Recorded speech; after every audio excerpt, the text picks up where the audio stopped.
누구세요?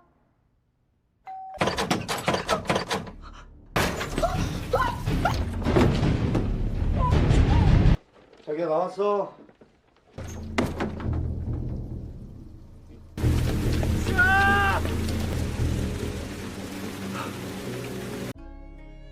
Mengisahkan seorang suami payah yang berusaha untuk menemukan istrinya yang diculik oleh komplotan germo terbesar di Korea. Menyadari tindakan yang kurang satset dari kepolisian, sang suami pun memutuskan untuk menemukannya sendiri. Bagaimana perjuangannya? Langsung saja kita mulai ke alur ceritanya.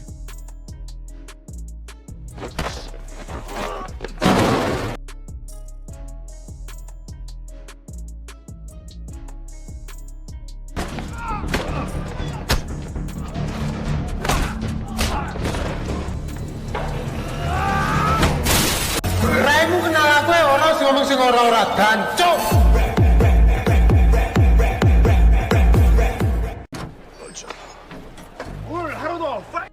Di awal film, kita diperkenalkan dengan seorang kuli dari pasar ikan bernama Dong Cheol.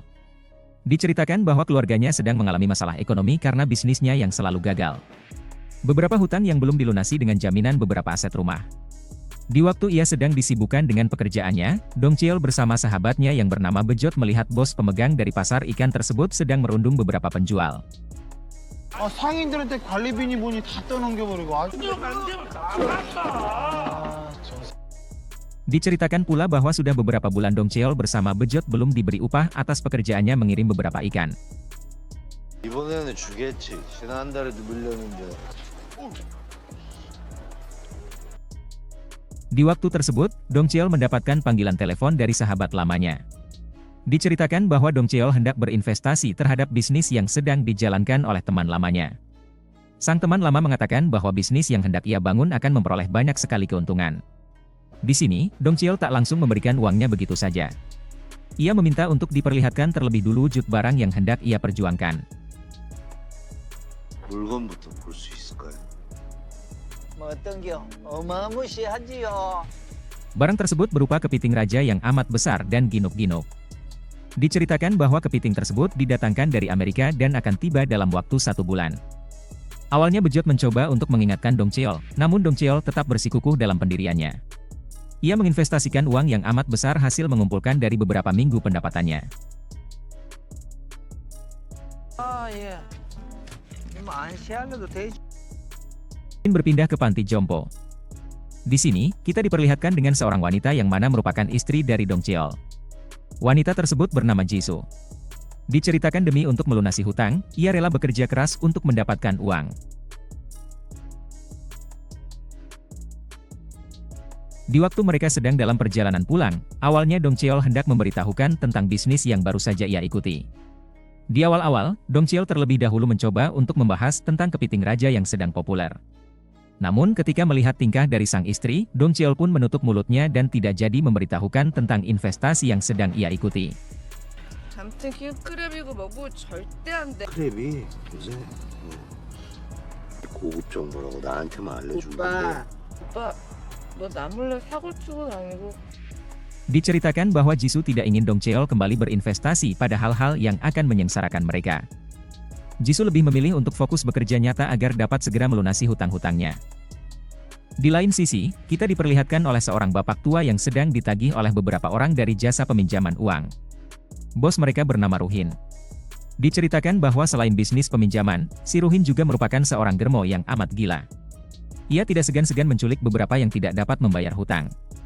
Bahkan lebih parahnya, ia berani menculik beberapa wanita yang dianggapnya cantik.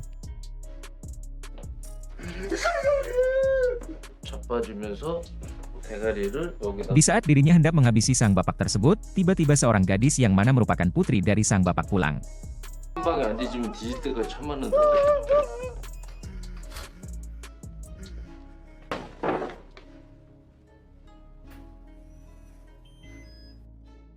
Si Ruhin yang menyadari putrinya cantik, ia pun memilih untuk menculiknya sebagai balasan karena sang bapak tidak mampu membayar hutang.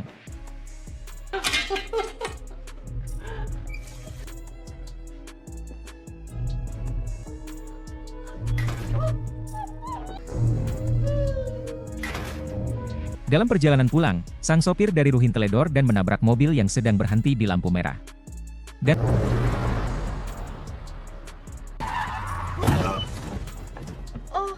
Dan ternyata, mobil yang mereka tabrak merupakan milik dari Dong Cheol dan Jisoo. Dong Cheol yang menyadari jika mobilnya mengalami kerusakan, ia pun mencoba untuk meminta pertanggungjawaban kepada Ruhin. Di sini, si Ruhin dengan hati-hati mencoba untuk menyembunyikan sang gadis yang ia culik. Ketika membuka kaca jendela, sang supir dari Ruhin langsung memberikan kartu namanya kepada Dong Cheol. 보험 처리해드리겠습니다. 만 좀 확인을 좀 해주세요. 미안한데 Menyadari Dong Cheol yang bersikukuh meminta sang sopir untuk mengecek kerusakan, ia pun mencoba untuk memberikan beberapa uang kepada Dong Cheol. Jisoo yang melihat jika suaminya hendak disumpal dengan uang, ia pun langsung turun dan menghampirinya. Di sini Jisoo meluapkan kemarahannya karena sang sopir yang tidak mau turun untuk mengeceknya. 돈이면 다 해결되는 거예요? 앉아가지고 뭐 하시는 거죠, 오빠? Awalnya si Ruhin tetap bersikukuh untuk bersembunyi di balik kaca. Namun ketika melihat kecantikan dari paras Jisoo, ia pun langsung keluar dari mobil. 내가 정수로 가자. Si Ruhin sengaja menghajar anak buahnya agar Dong Cheol dan Jisoo merasa iba. Dan nampaknya usaha dari si Ruhin sangat mulus. 그랬으면 사과를 해야지 신발 새끼야.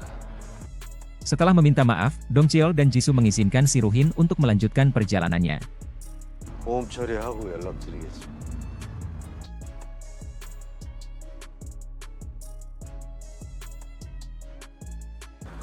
연락하죠. Diceritakan bahwa hari esok merupakan hari ulang tahun pernikahan dari Dong Cheol. Karenanya di pagi hari, Dong Cheol mencoba untuk menemui Federasi Perusahaan Ikan untuk meminta uang hasil kerjanya yang sudah lama belum dibayar. Di sini sang bos yang kasihan terhadap raut wajah dari Dong Cheol, ia pun memberikan sebagian kecil dari upah kerjanya.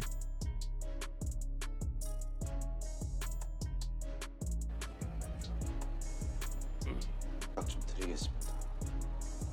죄송합니다. Diberitahukan bahwa sekarang sudah 1 bulan masa di mana seharusnya kepiting raja mendarat di Korea. Namun, Dong Cheol masih belum juga mendapatkan kabar tentang hal tersebut.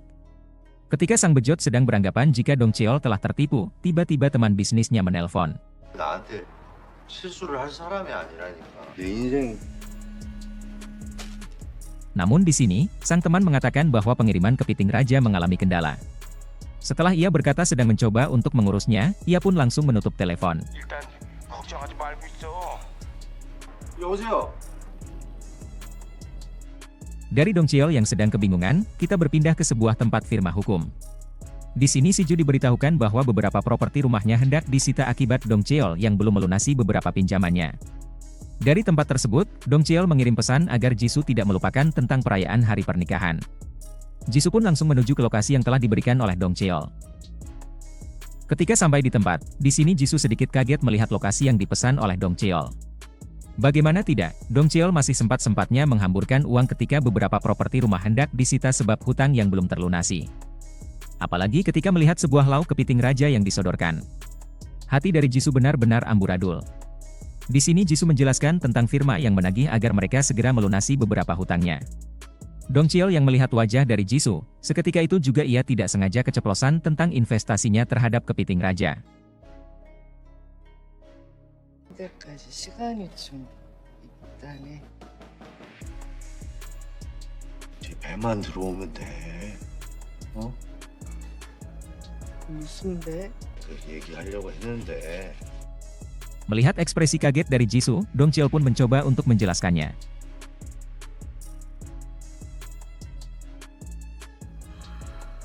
아이 참, 이걸 얼마나 사? 우리 지수 진짜 사모님 소리 듣게 해주고 싶어. 공 하나 더 해가지고. 뭐? 얘 강동철! Ketika suasana semakin amburadul, Dong Cheol mencoba untuk mengambil kue yang telah ia rencanakan. Namun ketika ia hendak memberikannya, terlihat Jisoo yang telah meninggalkan meja makan.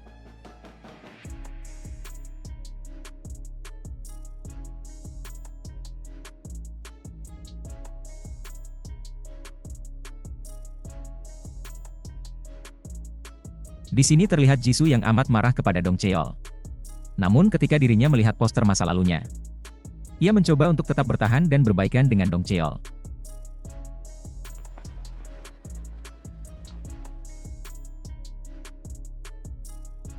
Ketika Jisoo sedang menunggu suaminya pulang, tiba-tiba pintu rumahnya berbunyi.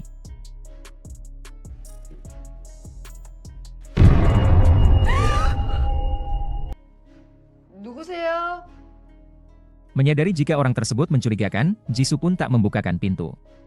Namun meskipun begitu, seseorang yang berada di luar mencoba untuk mendobraknya.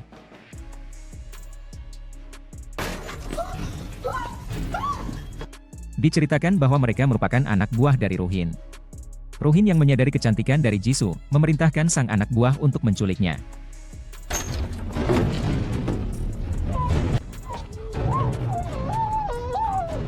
Di lain sisi, perjalanan dari Dong Cheol terhenti oleh beberapa mobil yang menghadang. Dan ketika Dong Cheol sampai di rumah dan melihat kondisi yang berantakan, ia pun berprasangka jika istrinya telah diculik.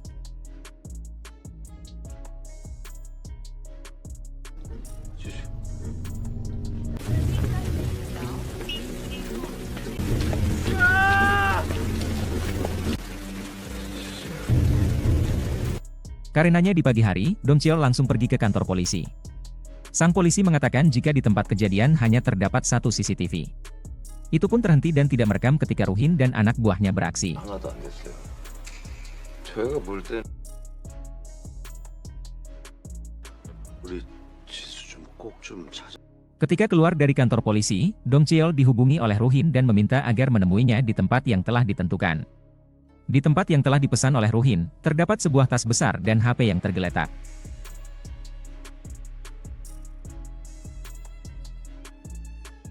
Berjam-jam Dong Cheol menunggu kedatangan dari Ruhin yang tak kunjung, tiba-tiba ponsel di atas meja berdering. Itu merupakan panggilan dari Ruhin. Di sini Ruhin mengatakan bahwa isi dari tas tersebut merupakan uang yang amat banyak. Dan ternyata, Ruhin sengaja memberikan uang tersebut untuk istri dari Dong Cheol yang telah diambil. 네 마누라 몸값. 난 네 마누라, 넌 내 돈. Di sini Dong Cheol benar-benar amat emosi. Dengan uang tersebut, Dong Cheol kembali ke kantor polisi dan menceritakan kejadiannya. Namun di sini, sang polisi malah menganggap jika Dong Cheol telah menjual istrinya. Sang polisi memutuskan untuk menyimpan uang tersebut demi kepentingan penyelidikan. 아니 가방이나 돈에 묻은 지문 감식이라도 선생님은 이 돈을 받고 Dong Cheol yang merasa jika polisi kurang satset dalam mengurus kasusnya, akhirnya ia pun mencoba untuk menyelidikinya sendiri. Dong Cheol menyuruh Bejot untuk menghubungi Pakom agar membantu masalahnya. Namun di sini, Bejot mengatakan jika Pakom hanya akan bertindak jika ada uangnya. Dan karena hal tersebut, Dong Cheol memutuskan untuk mengambil uangnya di Federasi Bisnis Pasar Ikan. 내 돈 좀 주세요, 빨리. 왜 저래? 그 새끼 말기 진짜 못 알아. 네번 그냥 가.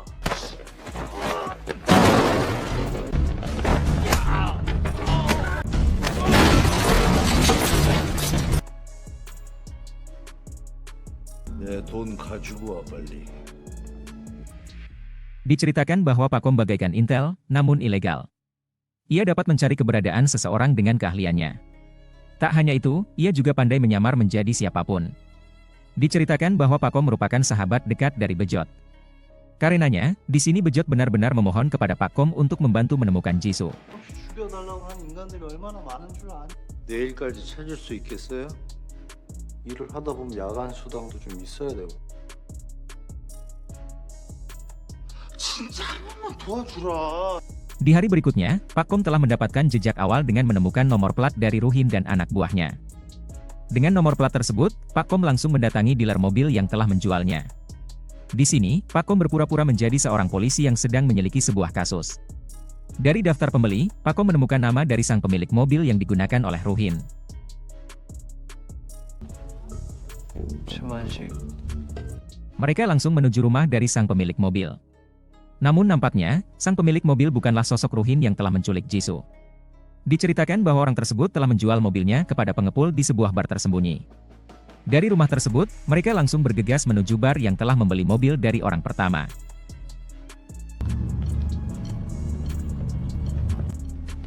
형, 여기 맞아?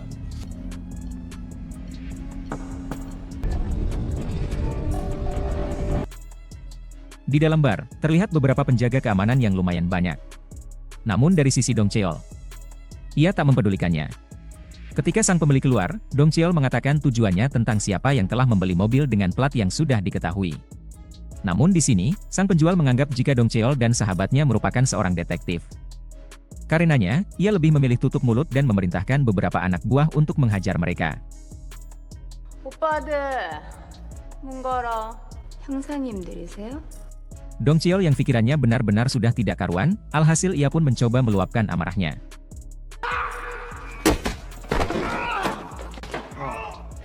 형이 도와줘야 되는 거 아니야?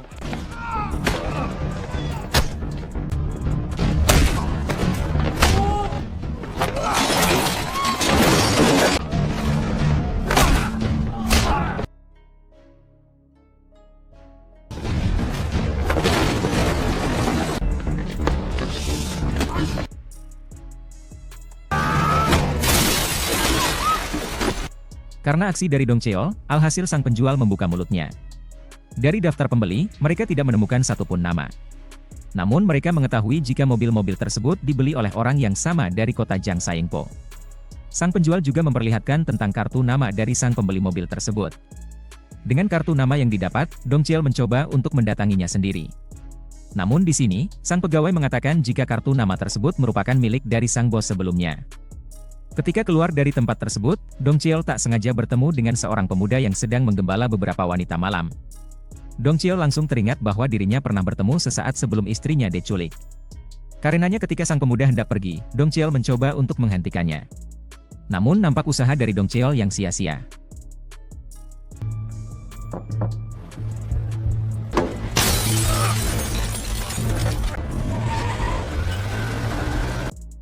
Di pagi harinya, Pakom kembali menemukan bukti yang mana mungkin dapat membantu menemukan Jisoo. Diceritakan bahwa beberapa polisi telah menemukan mayat seorang gadis yang telah hilang selama 2 tahun. Pada waktu ditemukannya sang mayat, sang ayah dari gadis tersebut mengatakan bahwa dirinya telah menukarkan putrinya dengan sejumlah uang yang amat banyak. Di sini sang ayah tidak bercerita lebih rinci tentang masalah putrinya. Ia hanya memberikan sebuah dokumen yang dianggapnya mungkin penting untuk Dong Cheol. 이상 저한테 필요 없는 거라서요. Dari dokumen tersebut, Dong Cheol menemukan sebuah kartu nama dari perusahaan peminjam uang. Dan ternyata, kartu nama tersebut sama persis dengan yang Dong Cheol dapat dari supir Ruhin di waktu lalu. Dengan kartu nama tersebut, Dong Cheol langsung mendatangi tempat peminjaman uang. Dengan melihat wajah, Dong Cheol langsung teringat jika orang tersebut merupakan anak buah dari Ruhin. Karena tidak bisa dibicarakan baik-baik, alhasil Dong Cheol mencoba untuk sedikit lebih kasar.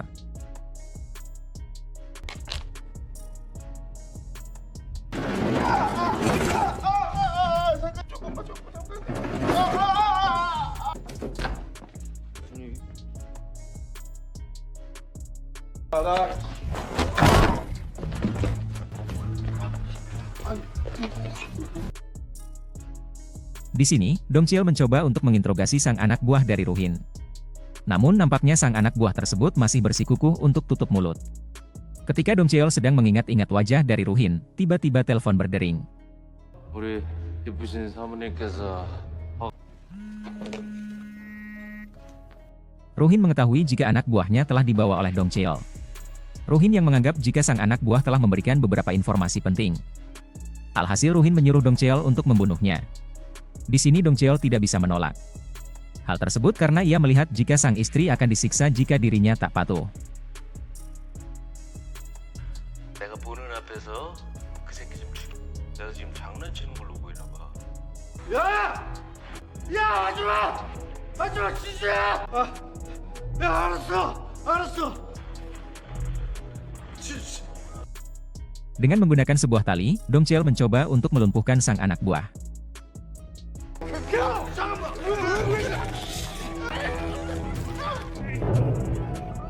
Ruhin yang menganggap jika sang anak buah telah tiada, ia pun meminta Dong Cheol agar mengembalikan uangnya.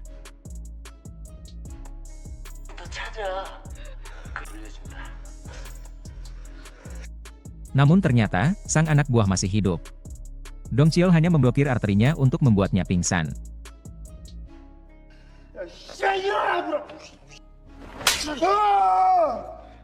올랐던 거야? Dari sang anak buah, Dong Cheol mendapatkan lokasi dari tempat tersembunyi si Ruhin. Namun sebelum menemuinya, Dong Cheol memutuskan untuk mengambil uangnya terlebih dahulu seperti permintaan dari Ruhin. Di sini, Pakom dan Bejot mencoba untuk membantu Dong Cheol. Yang mana, mereka hendak berpura-pura menjadi seorang detektif yang ditugaskan untuk menangani kasus dari Dong Cheol. Terlihat Pakom yang amat profesional dalam penyamarannya. Mereka langsung menuju ke tempat di mana barang bukti uang disimpan. Namun ketika mereka hendak mendapatkan tas yang berisi uang, sang penjaga mencoba untuk menelpon atasannya terlebih dahulu. 절차상 제가 담당 형사한테는 Dan karena hal tersebut, sang penjaga mengetahui jika Pakom dan Bejot hanyalah penipu. 아직 자체 수사 중이라 검찰에 보고도 안 해서. Di sini sang penjaga menyuruh mereka untuk menunggu sang atasan. Di sisi lain, Dong Cheol yang mengetahui situasi dari sahabatnya mencoba untuk mencari jalan keluar. Yang mana, ia mencoba untuk membuat keributan dengan meledakkan salah satu dari mobil polisi yang terparkir.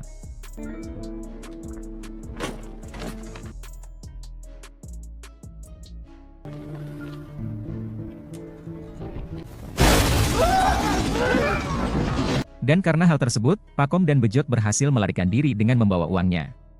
Dengan uang tersebut, Dong Cheol langsung mencoba untuk menghubungi Ruhin dan memberitahukan jika dirinya sudah mendapatkan tas yang berisi uang. Di sini si Ruhin menyuruh Dong Cheol agar datang secepatnya ke tempat yang telah ditentukan. Di tempat dari Ruhin, kita diperlihatkan dengan Jisoo yang mencoba untuk melarikan diri. Di sini, ia mencoba untuk membuka salah satu dari jendela yang ada di ruangan tersebut. Namun ketika Jisoo baru saja keluar, salah satu anak buah Ruhin mengetahuinya. Di sini sang anak buah dilumpuhkan oleh teman dari Jisoo.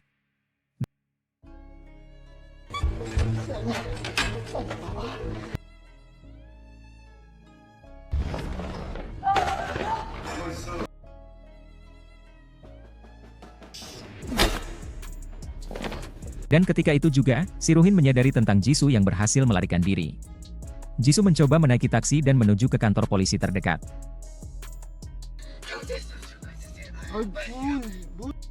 Namun ketika kantor polisi sudah di depan mata, tiba-tiba Ruhin menghadangnya.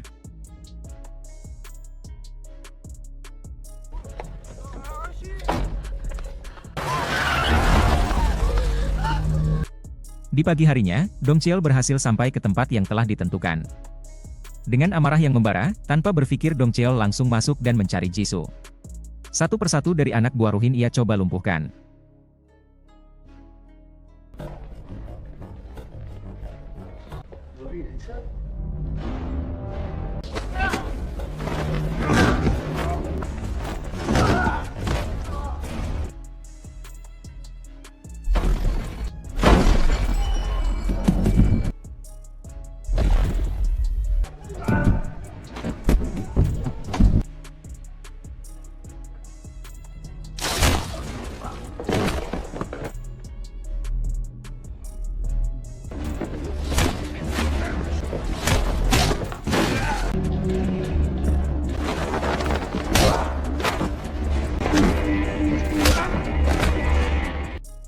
Di lain sisi, Pakom dan Bejot mencoba untuk melumpuhkan beberapa anak buah yang hendak melarikan diri.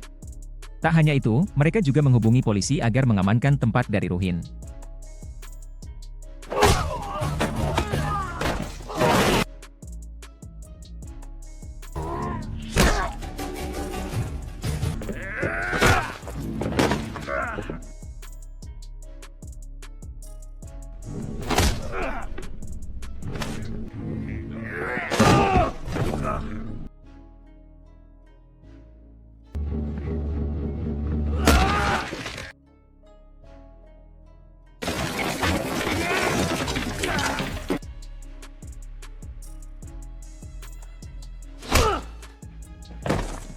Dong Cheol yang menyadari jika istrinya tidak ada di tempat, ia mencoba untuk pergi dari tempat tersebut.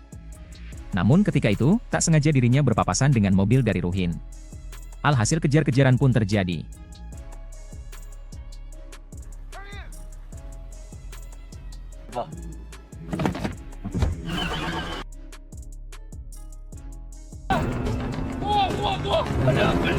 Di sini Dong Cheol mencoba untuk menghentikan laju dari mobil Ruhin.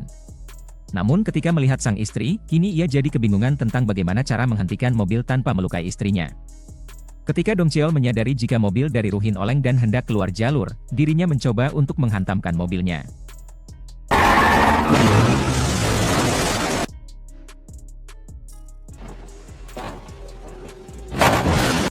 Di sini si Ruhin amat sangat marah dan berkeinginan untuk melumpuhkan Dong Cheol. Namun nampaknya, dirinya lah yang memasuki kandang macan.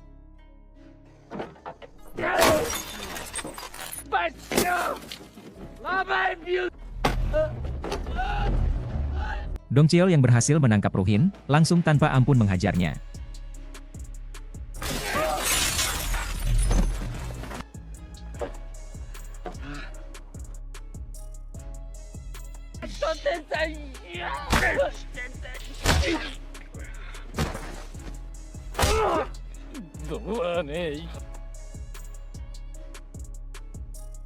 Keberhasilan dari Dong Cheol menyelamatkan sang istri tercinta mengakhiri film ini. Dan beberapa bulan setelahnya, terlihat Dong Cheol dan sang istri yang telah menjadi kaya. Diceritakan bahwa kendala dari pengiriman kepiting raja telah terselesaikan.